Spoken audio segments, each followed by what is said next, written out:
And if we turn a little bit to the Baltimore metro markets, in which we all live and work, we've seen a huge increase over the last many years in our federal footprint, in jobs and in contracts and in related businesses. So I'm going to ask Gloria if you could please kind of describe the current and developing relationship between federal initiatives and the commercial real estate in Baltimore, and how you see that going forward in 2012, either positively or negatively, and how might Baltimore businesses and real estate owners position themselves for opportunities in this arena. Sure, I'll be happy to. In the federal contracting market, there are, affecting you, there's two issues. One is the government building and owning their own buildings and constructing new buildings? And the other is, well, if they're not doing that, where are they putting all these people? And are they leasing?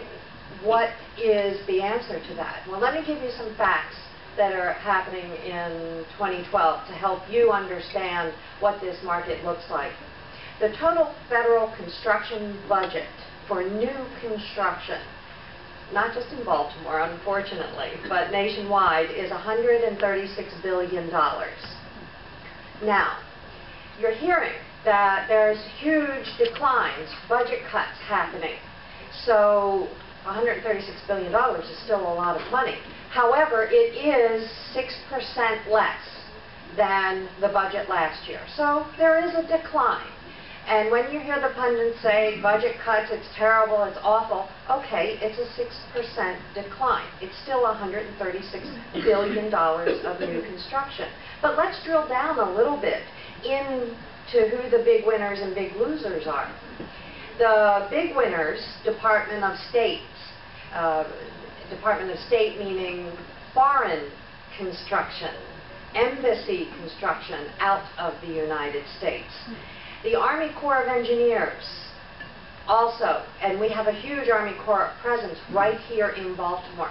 One of their largest offices is right here, controlling a vast array of bases in the Mid-Atlantic region. Two big winners. And also NOAA, National Oceanic and Atmospheric Agency, something along those lines. Big winners. Big losers.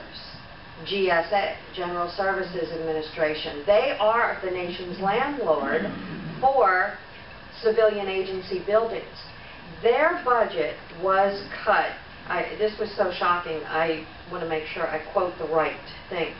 They were asking $840 million for new construction, and instead will receive 50. A 91% drop in funding. So what does that mean from a real estate perspective? They still have to put all of these people someplace. Leasing is going to be where those people go. So how does that affect you? Initially it sounds negative and terrible, but what business are you in? Are you going to help them find the space, move the people, logistics? Or there's the other end of it, which is the maintenance end. And what we can get into that in a few minutes. So the good news is, from the federal budget standpoint, okay, it's an oxymoron. The good news is they're cutting the budget. The bad news is we're insulated. Flip that. The bad news is they're cutting the budget. The good news is in Baltimore we're insulated in this regard because we have such a huge footprint of federal and military activities. Did you want to entertain questions as we go? Yeah, we can take a few, but I will keep things moving because I definitely want to have question and answers at the end, please. Of that total that you described, that $840 million, are you able to drill it down to what areas locally? How much of that money was supposed to be for local? Yes, you can. Yes, you can drill down. And what I've done, because there's a lot of data behind this, is I've created a 40-page PDF that incorporates all of the data that I can relate to you, and I'll just, if you drop your card with me before you leave, I'll make sure that we email you this report so that you have it handy and can see what the data is behind it.